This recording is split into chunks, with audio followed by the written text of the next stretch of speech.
Assalamualaikum warahmatullahi wabarakatuh. Perkenalkan, nama saya Siti Zahira Zahra. Pada kesempatan kali ini, saya akan menyampaikan sebuah materi yang berjudul Filsafat Pendidikan. Filsafat Pendidikan. Filsafat pendidikan merupakan ilmu filsafat yang mempelajari hakikat pelaksanaan dan pendidikan. Bahan yang dipelajari meliputi tujuan, latar belakang, cara, hasil, dan hakikat pendidikan. Nah, gambar di bawah ini termasuk contoh dari objek penting filsafat pendidikan, yaitu suasana belajar di kelas. Selanjutnya ada filsafat pendidikan menurut para ahli. Yang pertama ada menurut Al-Syaibani. Menurut Al-Syaibani, filsafat pendidikan adalah aktivitas pikiran yang teratur dan menjadikan filsafat sebagai jalan untuk mengatur, menyelaraskan, dan memadukan proses pendidikan. Yang kedua, menurut John Dewey. Menurut John Dewey, filsafat pendidikan adalah suatu pembentukan kemampuan dasar yang fundamental yang menyangkut daya pikir maupun daya perasaan menuju tabiat manusia. Lalu, ada landasan filsafat pendidikan. Landasan filsafat pendidikan terbagi menjadi 3. Yang pertama, landasan ontologis. Landasan ontologis adalah dasar bagi pendidikan mengenai pemikiran tentang yang ada, misalnya pemikiran tentang Tuhan, manusia, dan alam semesta.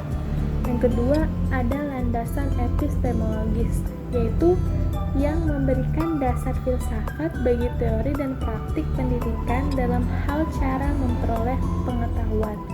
Yang ketiga, ada landasan aksiologi, yaitu yang memberikan dasar-dasar filsafat dalam hal nilai dan moral yang melandasi teori pendidikan dan menjadi acuan dalam praktik pendidikan.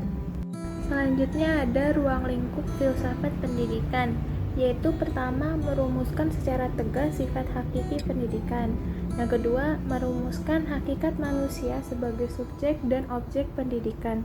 Yang ketiga, merumuskan hubungan antara filsafat pendidikan, agama, dan kebudayaan.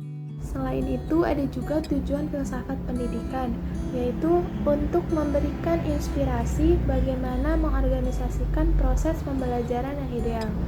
Teori pendidikan bertujuan menghasilkan pemikiran tentang kebijakan dan prinsip-prinsip pendidikan yang didasari oleh filsafat pendidikan. Selain itu, ada juga manfaat filsafat pendidikan, yaitu filsafat pendidikan memberikan dasar-dasar baik untuk hidup kita sendiri, terutama dalam etika, maupun untuk ilmu pengetahuan lainnya seperti sosiologi, ilmu jiwa, ilmu mendidik, dan sebagainya.